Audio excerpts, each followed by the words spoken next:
So I used to have a very good rapport with my doctors because they had to try to figure it out with me. And they knew that I knew quite a bit about medicine, so they were happy to help me out. I'm a good patient, you know. I'm pretty easygoing and pretty funny. So, but I have found that since I've come up with those tests, doctors have found that they can charge a fortune for that. We do need to make the medical community non-profit. We need to go back to the family doctor, and we should not have doctors who are tied to the hospital and to the labs, and you do everything. Like in my case, my doctor is tied to Jefferson Hospital, and when she orders a test, she just orders it through Jefferson Hospital and Jefferson Labs. And if I need an X-ray, I go to Jefferson Hospital for the X-ray and things like that.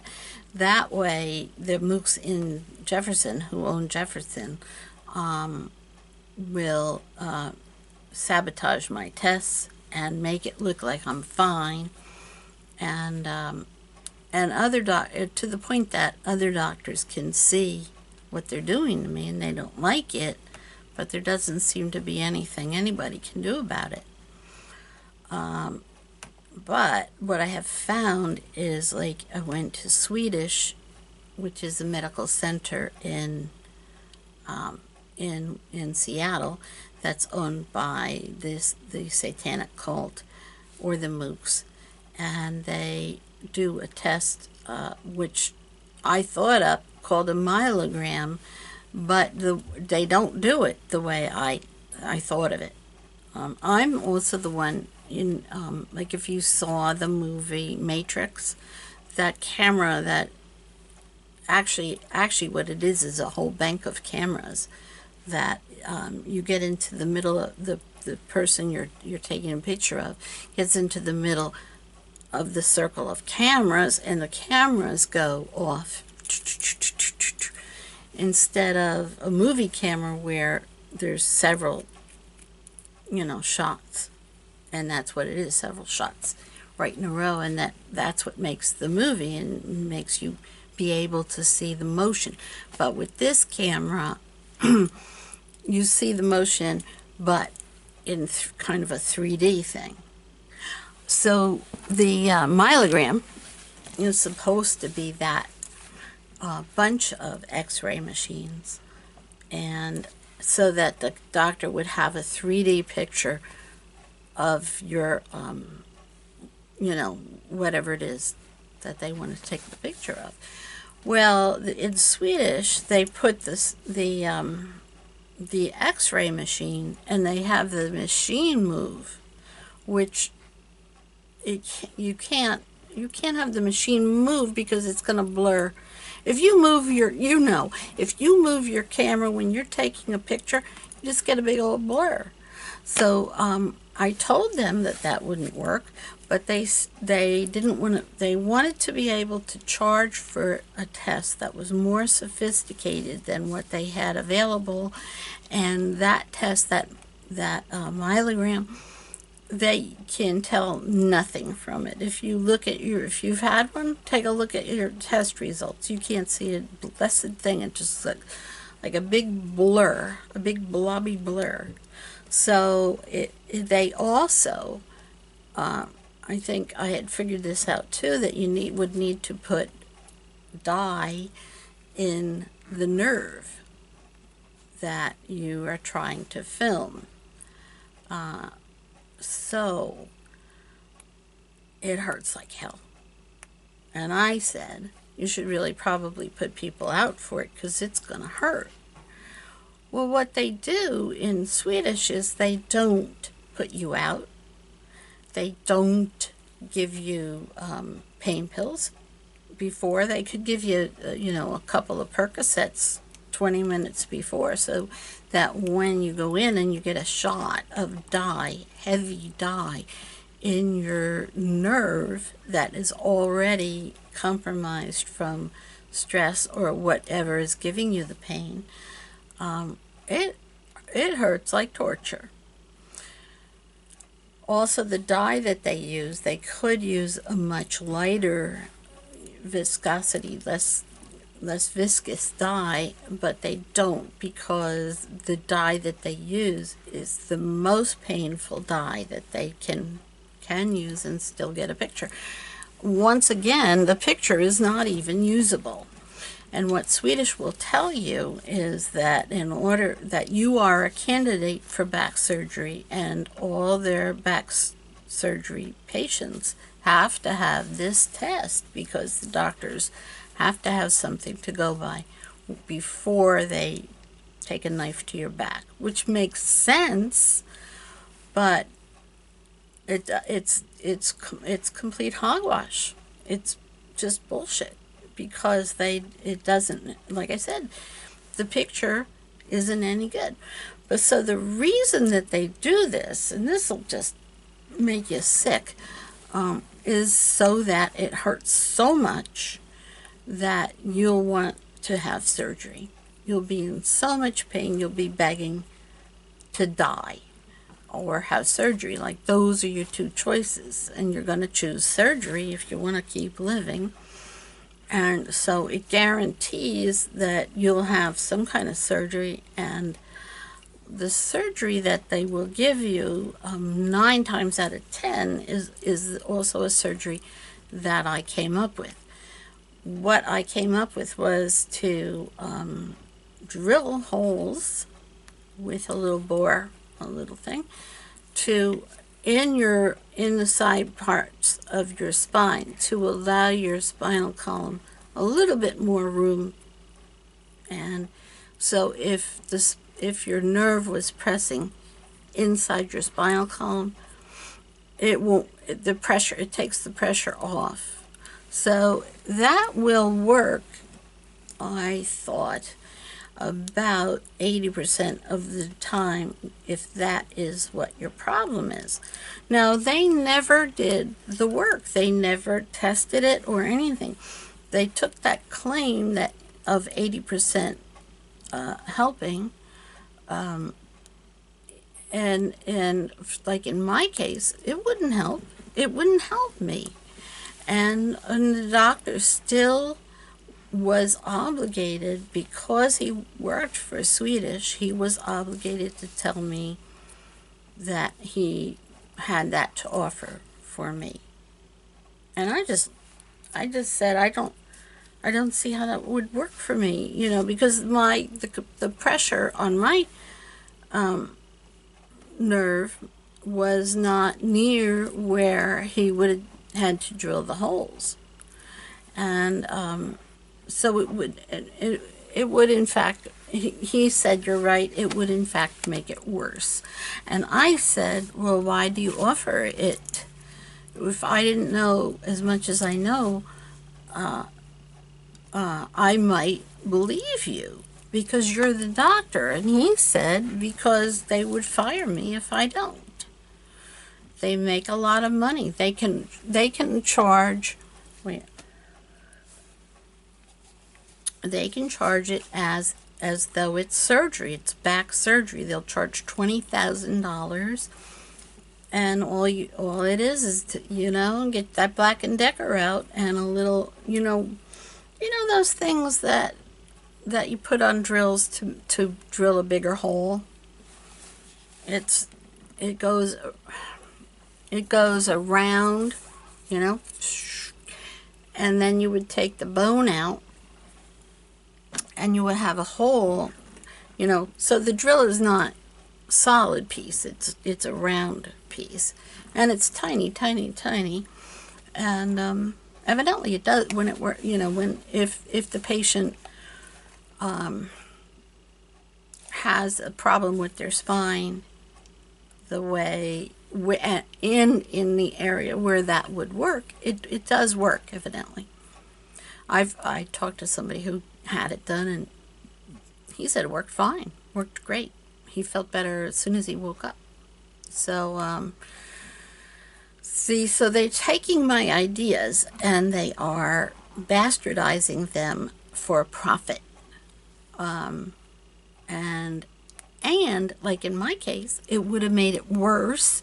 And then he said, then he would offer me another surgery and it would fuse my back, and they would put in a metal rod, and I wouldn't be able to bend my back, but it would take away the pain. And he wasn't even sure that would take away the pain. So, okay, so let's recap.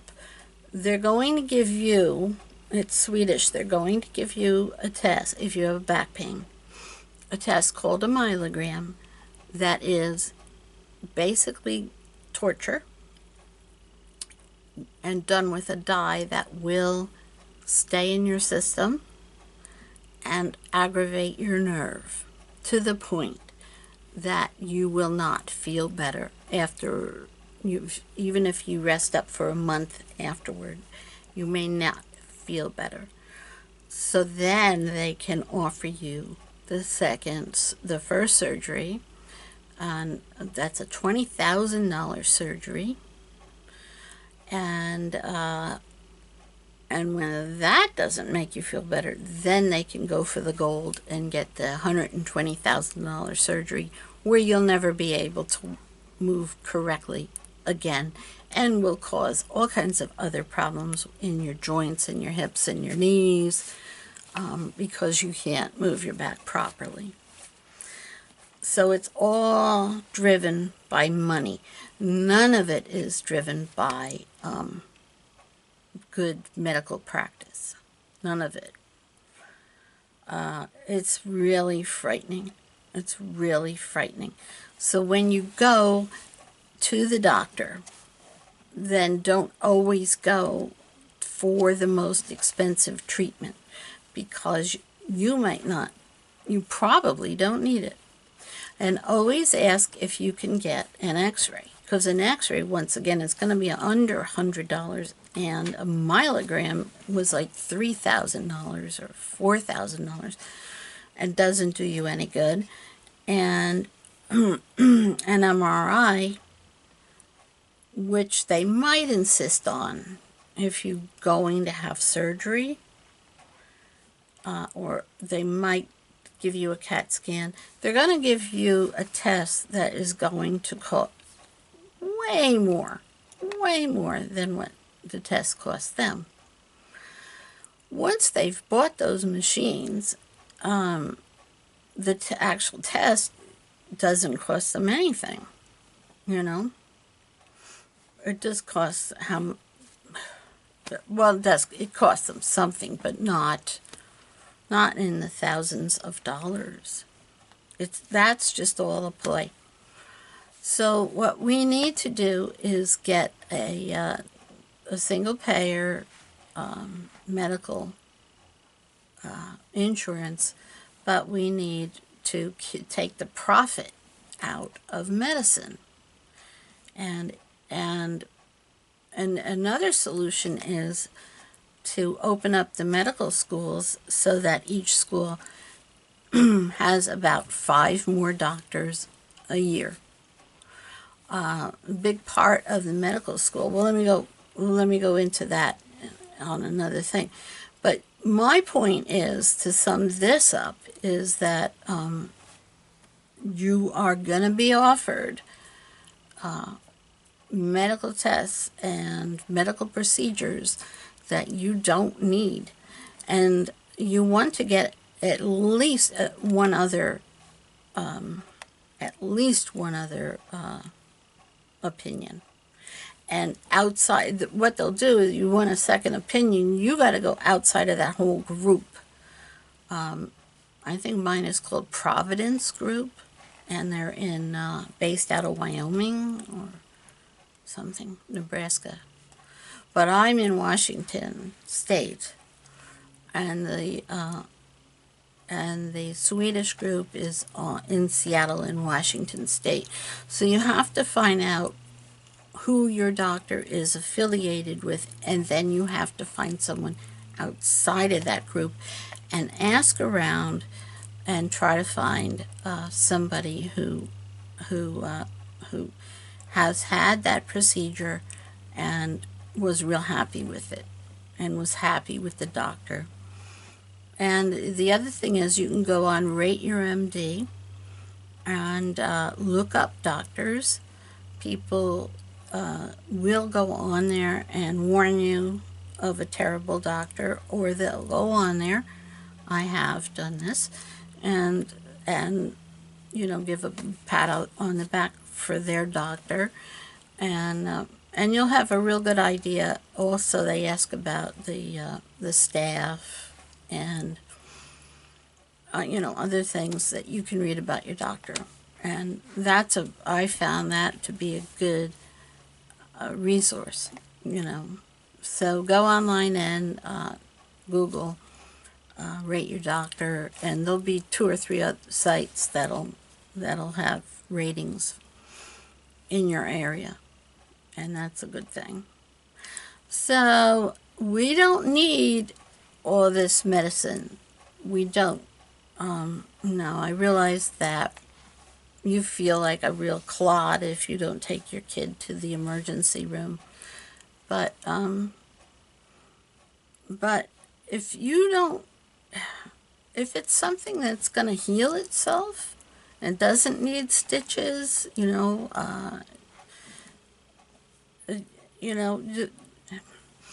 sometimes there's phone numbers that you can call to get medical advice, and they'll tell you whether or not you actually need a doctor. And the other thing is, 90% of the time, you don't need the emergency room. You can call and make an emergency appointment with your doctor if it's during medical hours. The other thing is to wait. If it's still a problem in the morning, then you might want to go to a doctor. If you wait, with my kids, I would wait 3 days if they had a sore throat, because if it's a virus, in 3 days it'll start to be better. On the 3rd day it'll start to get better. Viruses hit you hard early, and then your body starts to fight them, and then they get better and better. If it's a bacterial infection, then it starts slower and builds up and up and up. And bacterial infections can kill you. That's why penicillin was such a great thing, because it used to be that if you got even strep throat, it would turn into scarlet fever, and then you could die or lose your hearing. And strep throat is not something you want to fool around with. But in fact, the swab that they do for the strep throat might not even show up as strep the first day. If you go running in there the first day when they have a tickle in their throat,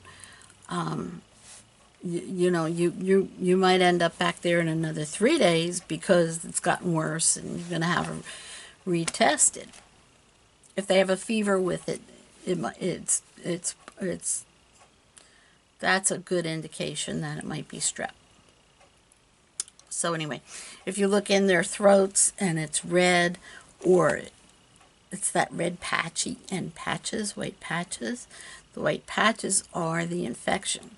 So that's another thing to do. But you don't, if it's a viral sore throat, there's nothing they can do about it anyway. So give the kid tea with honey in it. Honey itself is a good thing. It soothes your throat, and it's antibacterial.